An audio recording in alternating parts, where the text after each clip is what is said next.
started with a new series. It's called Hashtag, and it's there on your screen. And the whole purpose of this is that, sayings that shaped our spiritual family, popular sayings that defined who we are and what we do as a spiritual family. This is very important because this is a spiritual family. This is not a franchise of a restaurant, but this is a spiritual family that has been we have been part of. Our history is rich. It started in '84 in Manila, and it trickles down to us just like any other family. Your history is very important. And again, my goal, I hope, for the next 4 weeks is that I'll be your, when you have that reunion, when you have that old uncle that tells you the story of your family, the goal is that. But yet, this is something deeper for me, because again, this is the popular sayings that defined who we are, or defines who we are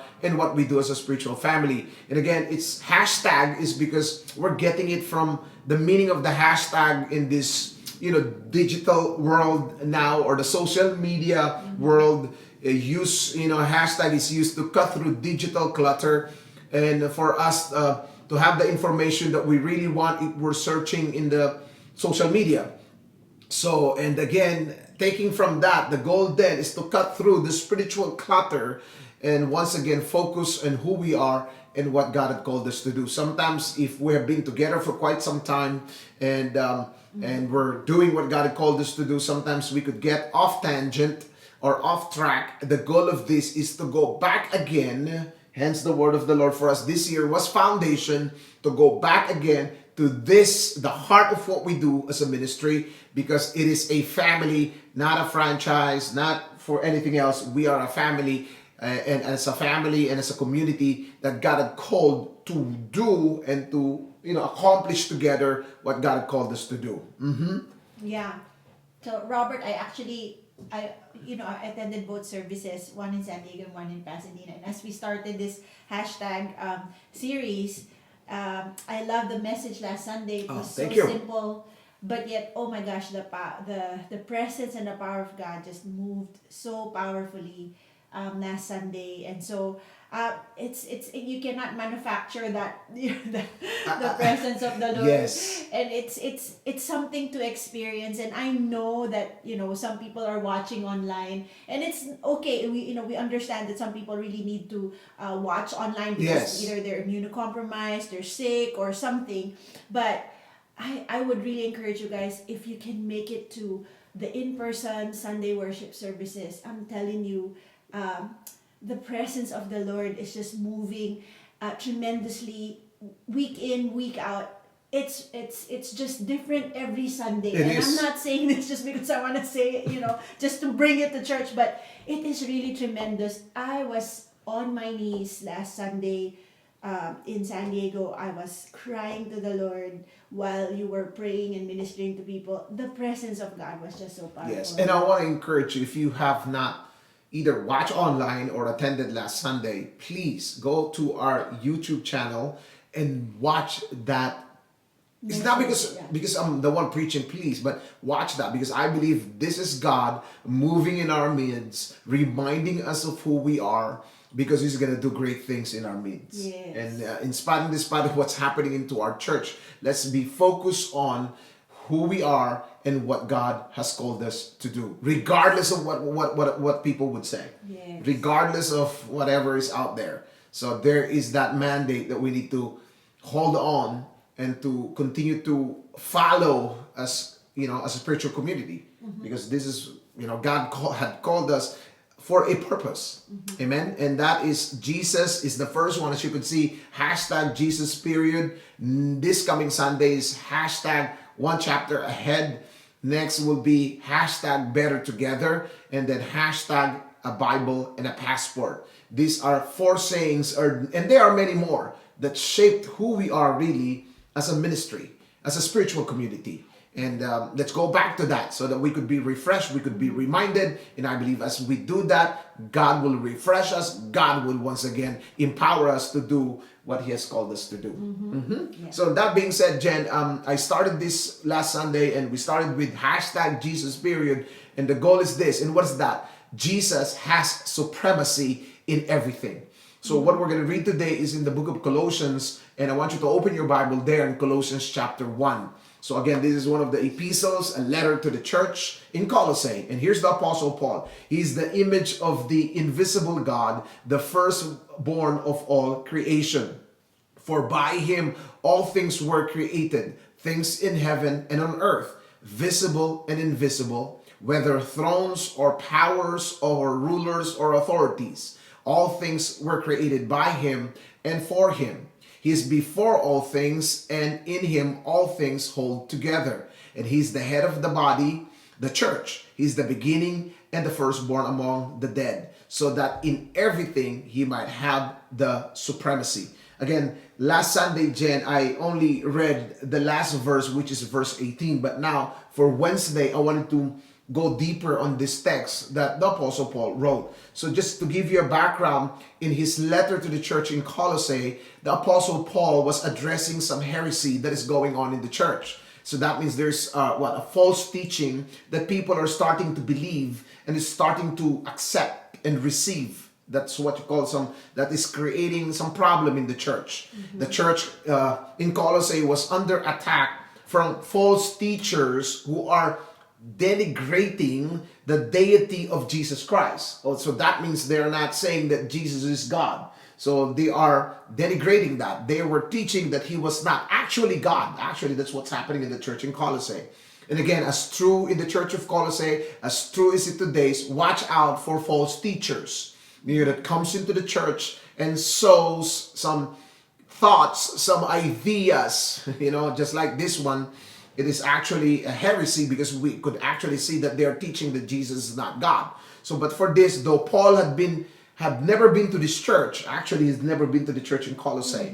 So, but he addressed this heresy head on through this letter. Hence, the things that we have read, Paul was highlighting who Christ is. Actually, most theologians would say, or some of the commentaries that I've read, they would say that if you're going to study Christology, which is the study of Christ, this is one of the great chapters to understand. Actually, the book and the letter to the church of, and also Hebrews, the book of Hebrews, and the letter which is Colossians, the church. So the word supremacy here, as you could see, Paul was highlighting who Christ is. And at the very end, here's what he said, so that in everything he might have the supremacy. What do you mean by that? And I said, no, that's Tagalog.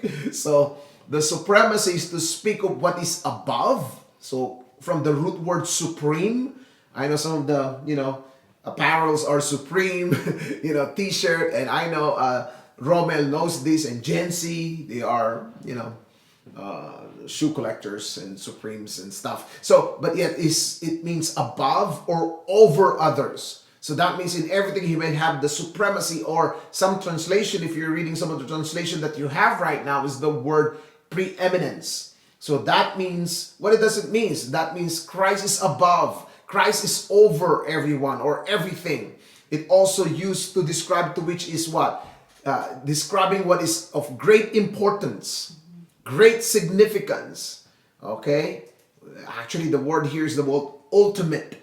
So in everything he might have the supremacy, that is, he's above, great importance and great significance. According to Paul, this is who Christ is. In essence, what he's saying is this.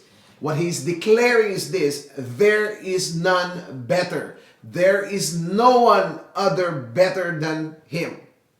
So that means if he's above, over, there's no one better than Christ. So this is Paul addressing this and unpacking this to the people. So remember that Jesus has the supremacy. Jesus has, according to what we are, has supremacy in everything. There is no one better than Christ. I want you to think about that as we are going to go unpack this text. But understand this, there is no one better. Yeah. Wow. So why is Jesus supreme, according to the Apostle Paul? Why is there's no one better than Jesus? I want you to look up here, because the Jesus that we have really given our life to, surrender our life to, has no one is better than him. So this is not just Jesus that because you have no choice and then you have to include Jesus in one of your gods. But no, there is no one better than Jesus. And this is Paul unpacking it for us. And for that, we will start in verse 15. But here's the question. Why is Jesus supreme? Why is Jesus supreme? That means there's no one better than Jesus. Because here's the first one. Because Jesus is God manifest in flesh. Jesus is God. Okay? Manifested in flesh. What do you mean by that? Look at this in Colossians chapter 1 verse 15. He is the image of the invisible God, the firstborn of all creation. Let's stop there first. Image of the invisible God. When you read the word image there, is actually the word, he's the exact representation. So that means he's the image, the exact representation of the invisible God. So that means the one God the Father that we don't see, the God that we, that created everything that we don't see, sent his Son. Okay, part of the triune God, God the Father, God the Son, God the Holy Spirit. So now he sent. That means the image there is that exact likeness. Wow. So representation and likeness. What do you mean by this? Christ is not one of God's creatures, but he's actually the firstborn. What do you mean by that? The firstborn here doesn't refer that he was the one who was created first, but firstborn in position. So what is the implication of this? That he is the image of the, God. Jesus is God manifest in the flesh. That means the only way to recognize the invisible God is through Jesus Christ. Because he is the exact representation and the likeness. So that's why John, going back to what he said, in the beginning was the Word, and the Word was with God, and the Word was God. Verse 14, the Word dwelt among us. Wow. Paul was drawing some truth here that we need to understand. So that means the only way to know the creator of the universe, the one who created everything, the only way to know him intimately is through the begotten Son. The only way to know. Who is the firstborn of all creation, according to what we're reading right now. So let's look at Dolores says, I'm happy again. Nakapag-join po ako. Namiss ko na ang mag-church po at makinig sa inyo, Pastor. God bless. Welcome, Dolores, and thank you for joining us. So if he is indeed, according to this text, God manifest in the flesh. Imagine this. While all the others before us have been searching and yearning before Jesus came to be born here on earth 2,000 years ago, what we're experiencing right now is what the prophets and many great spiritual leaders that have come before us have wished. God dwelling, Emmanuel, God with us. Wow. So that's why he's supreme. Because Jesus is God manifest in the flesh. So he is not a faraway God, but he decided to dwell among his people. So if that's the truth, Jen, him being supreme, what should be our response? Our response then is to what? To seek him and to know him. So that's why he came here, he manifested in the flesh so that we would know him more and so that we would seek him. So imagine if, I've heard some illustrations before, that they said that if you're looking at the anthill and the anthill is going to be in trouble, and then of course you're a human, and how could you communicate with ants? You have to come down and be an ant so that you could communicate with them. That's exactly the picture of human beings. We are in trouble. And God has to come down, and be clothed in this flesh, but yet still God, so that he'll be able to communicate with us. So imagine we've studied this in the book of Philippians. Remember, the one who created everything, the one who holds everything into his hands, was reduced to this fleshly body so that he could be with us. God, but yet with all the limitations of a human being. So imagine that. Would you do that? This is the kind of God that we serve. So that's why he already manifested himself to us. So that is an invitation from God for us to seek him and to know him. So not only that, what do you mean Jesus being supreme? Also, Jesus is the creator of all things. There's none better than God because he created everything. He created all things. Look at verse 16 here. For by him all things were created. Things in heaven and on earth. Look at what Paul was saying here. Heaven and earth. Not only just here on earth, but heaven and earth. Visible and invisible. That means physical and spiritual things. Whether thrones or powers or rulers or authorities. Regardless of whatever authorities is out there. All things were created by him. I'm going to finish the other part later because that's the third point. But by him, created by him. What do you mean by that? Jesus is not created, but the creator. He's not created. That's why some religion would use this in saying as if Jesus is one of the created beings. And some religions would say that is why they would not say that he is God, because he is a created being like the angels. He is not. He is the creator. So when you read the book of Genesis during creation, the triune God was present there. When they said, let us make man in our image. Creator, not created. So if he's the one who created everything, it talks about the power, the omnipotence of God. That he has the ability and the power to do whatever he wants. So that means he is not limited in his power. Wow.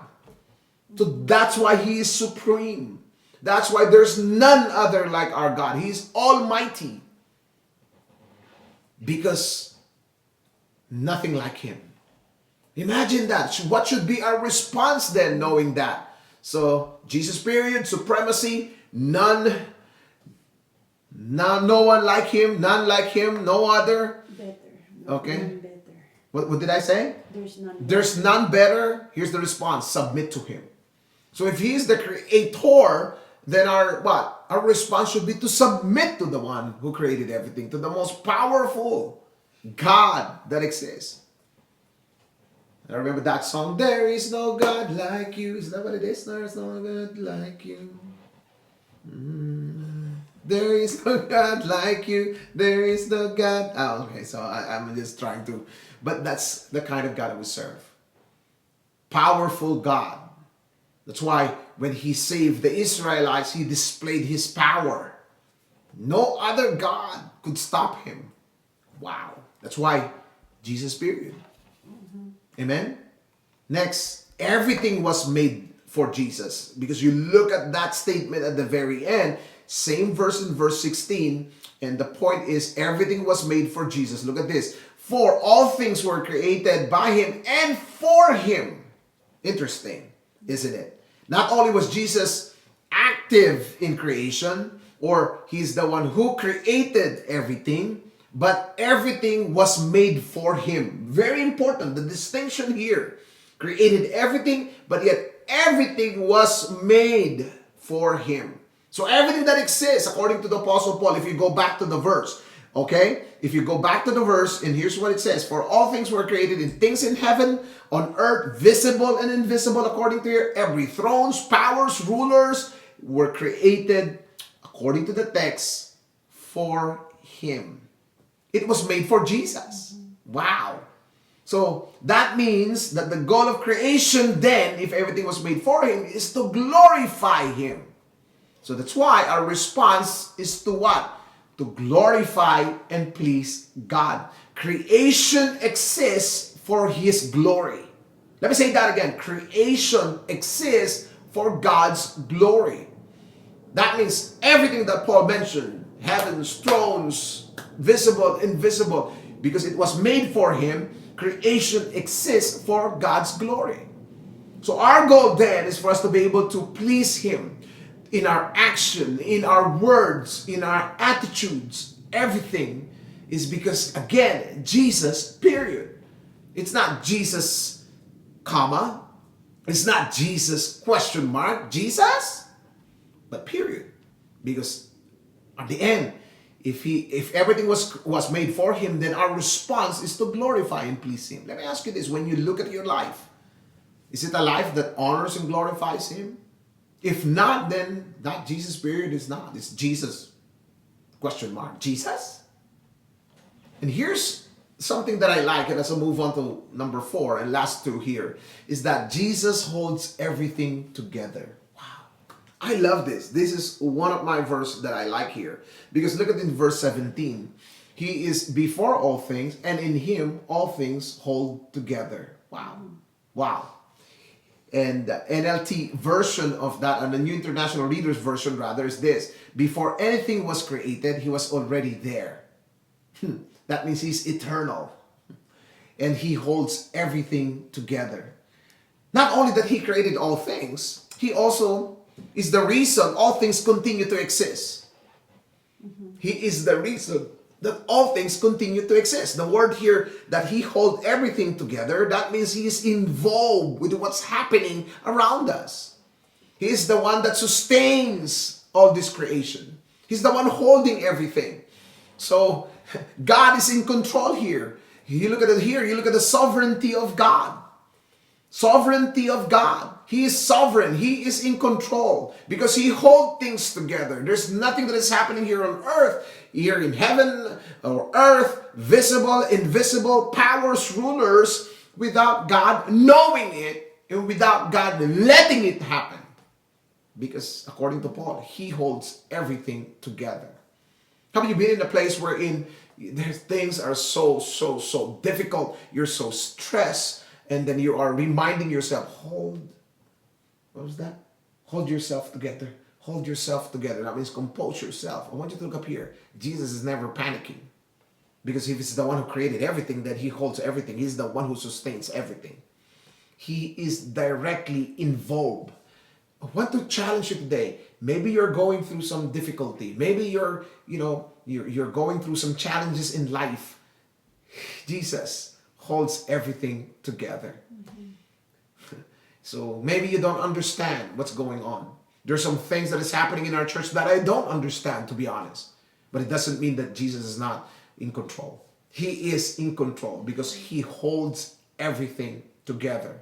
Even if it feels like things are dark, things are difficult, things are challenging, but he holds everything together. That's the kind of God that we have. That's why he is what? Jesus. There's no one better than the God that we serve. That's why Jesus, period. So what should be our response then if he holds everything? Here's the response: trust him. Oh, such a simple word, but yet so difficult. You know what I'm talking about. Trust God. When you don't see the light at the end of the tunnel, will you trust God?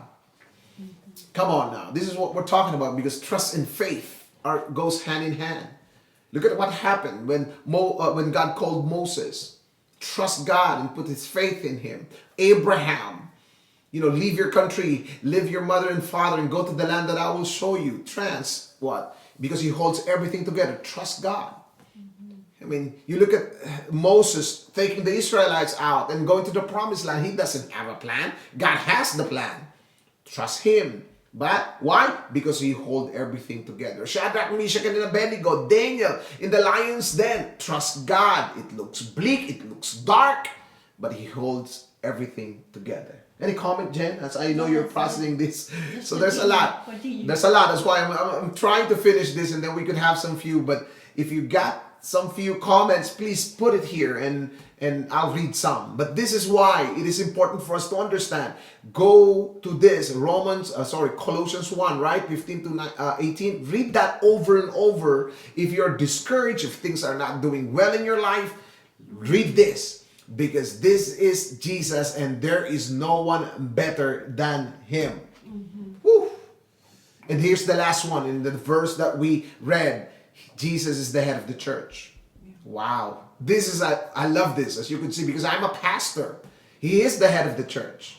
God had placed, according to Ephesians, pastors, teachers, evangelists, they call it APES, apostles, pastors, evangelists, prophets, and all of those, but yet he's the head of the church. And look at this, and he is the head of the body, the church.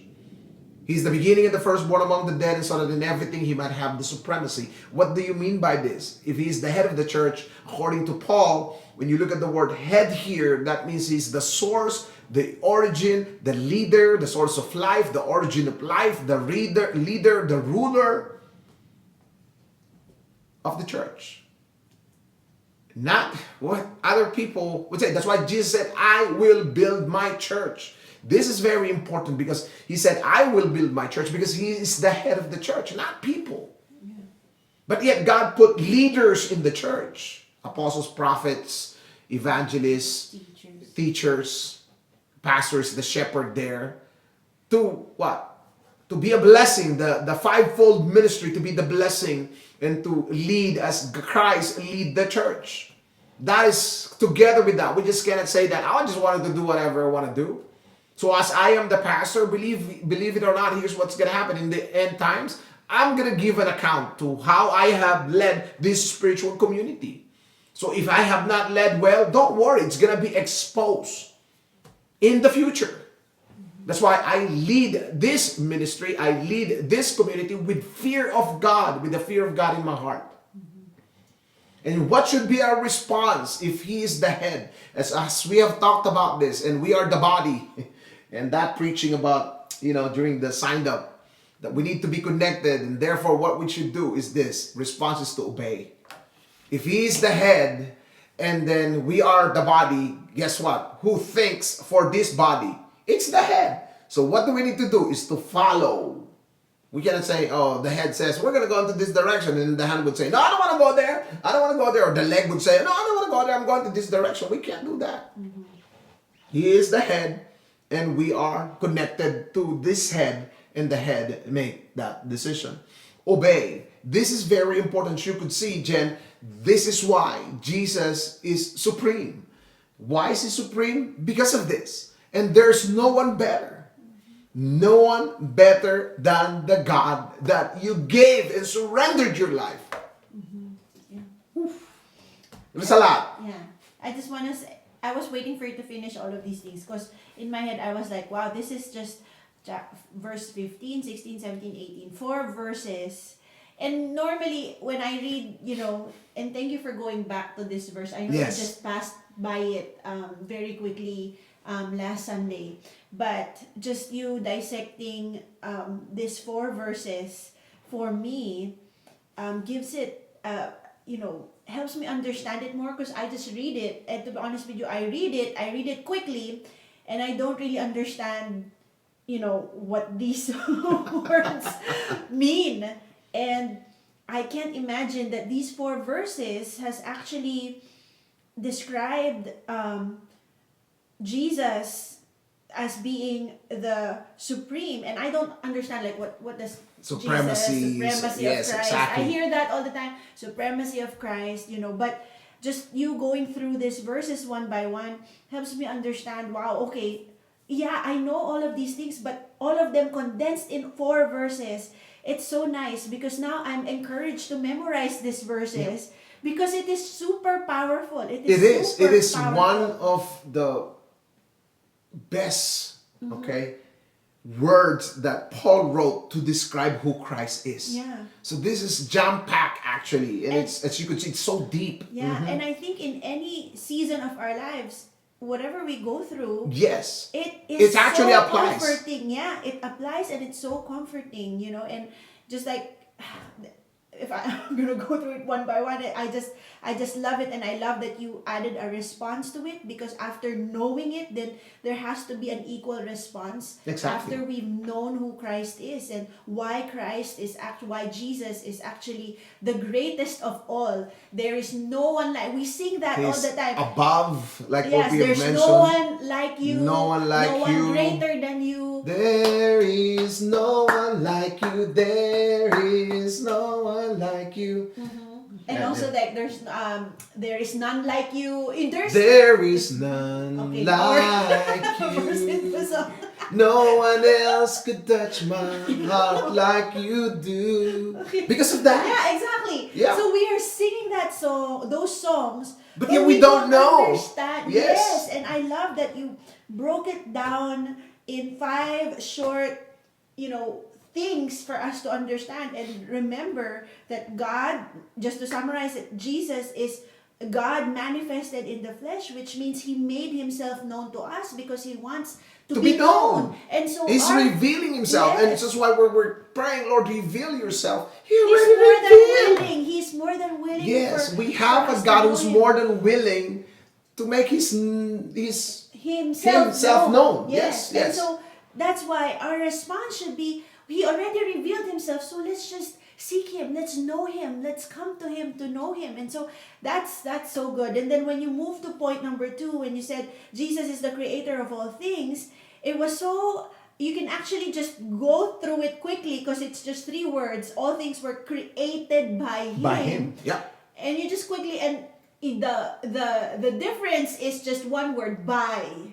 And the other one is created for. Yes. And that totally changes the meaning of it. Yep. And it's so rich because it's 2 things here that Paul was unpacking. And it's so powerful because when you said created by Him, it changes everything because it means He is so powerful, and if you want to try to fight against Jesus or go against Jesus, I'm telling you now, you're not going to win because He's the creator of all things. And then the way He had mentioned, heaven on earth, things in heaven and earth, visible, invisible, thrones or powers or rulers. Look at that. Yeah.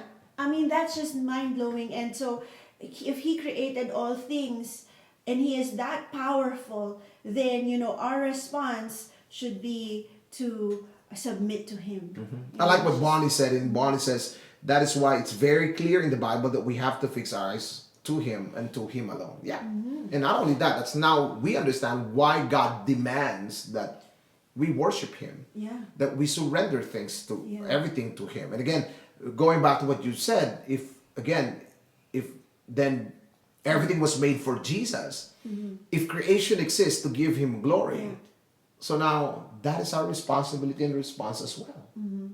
Yep. Yeah. And I want to emphasize that. So the next you said, right, submit to Him. That was because He is the creator of all things.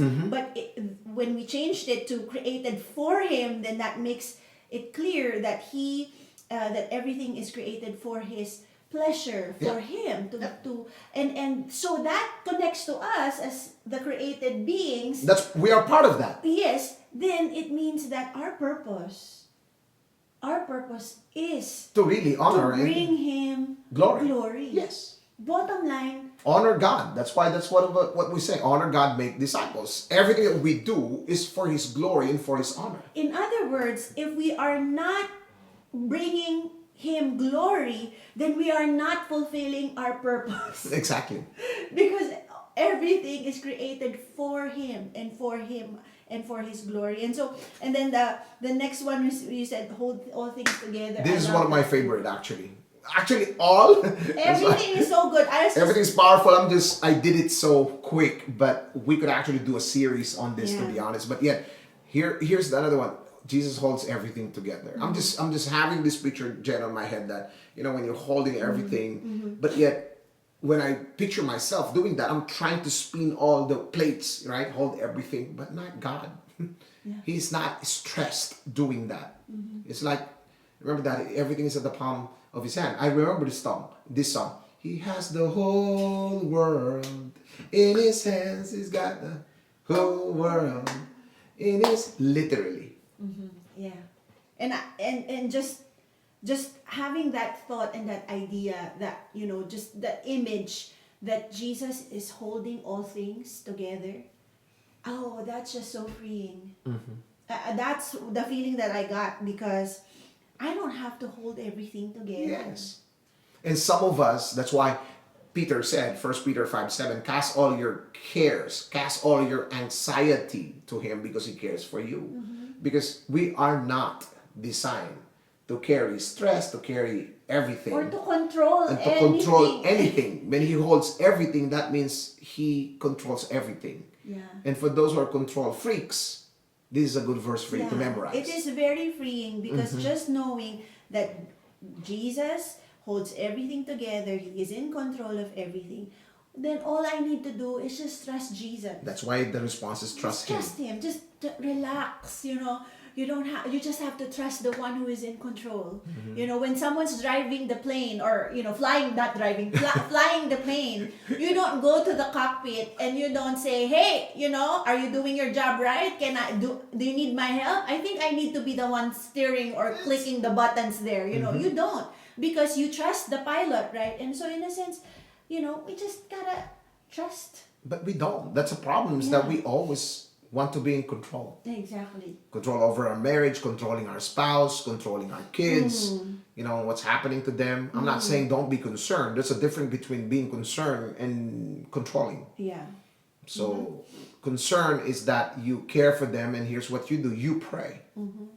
Because you can't control a whole lot of things. That's why it's stress. And sometimes a feeling of we wanted to end our life as well, is because when we feel like we are not in control. And the thing is this, we are not in control. Yeah. We are not. We have to trust Him. Yeah. And the last one would Last one would be Jesus is the head of the church. He is the leader and the ruler. And so, all of that, and then Paul put that description at the very end. Haven't you noticed?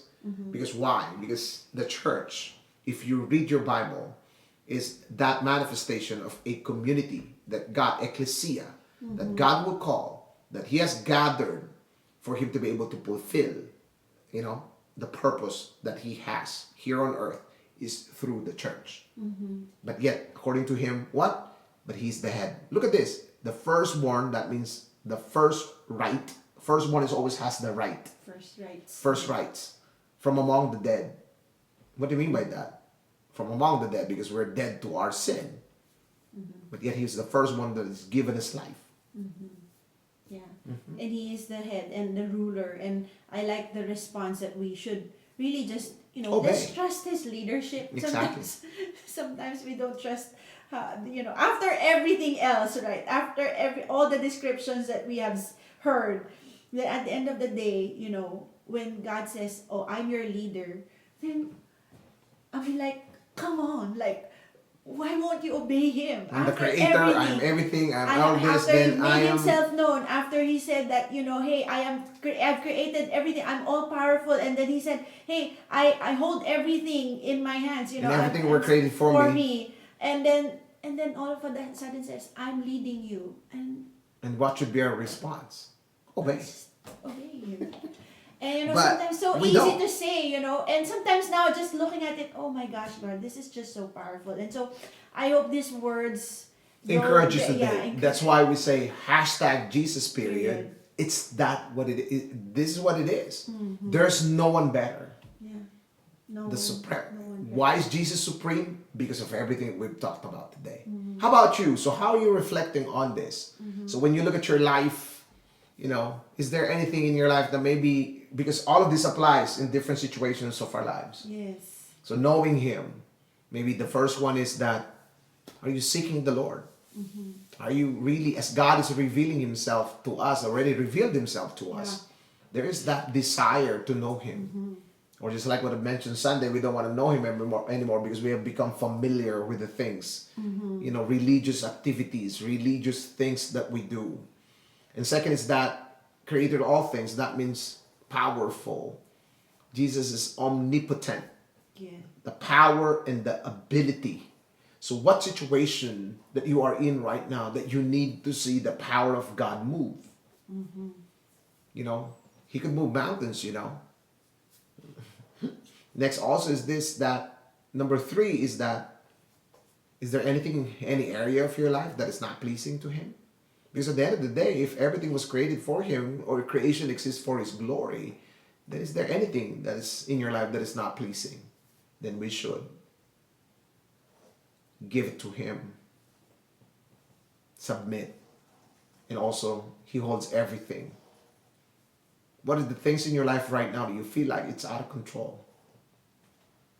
Maybe your marriage, situations with your kids, school, grades.